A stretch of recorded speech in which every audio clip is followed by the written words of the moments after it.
Sa edad na 57, nananatiling relevant ang singer-comedian na si Ogie Alcacid sa Philippine entertainment industry.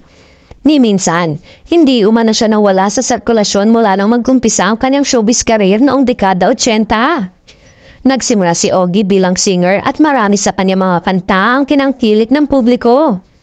Natuklasan din ang husay niya sa pagpapatawa kaya nabigyan siya ng mga acting assignment ng major film production.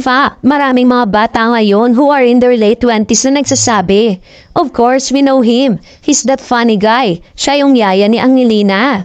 Siya yung boy pick-up."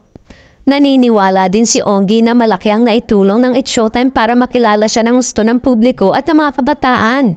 Sabi niya, "When I joined Showtime ay nakakatawa pala. I think it's Showtime that solidify who I am. Finally, because you see me every day." Tapos yung mga bata, nagkaroon talaga ako ng mga bagets na fans. I became a father figure also.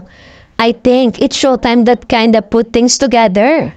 Marami naman ang kumontra sa sinabi ng singer TV host o PM ng president. Pero sa Showtime ginagawa lang laughing stock nila. Vice Candil, dati kang bida, ngayon panahog na lang at wala sa Showtime, di naman kawalan.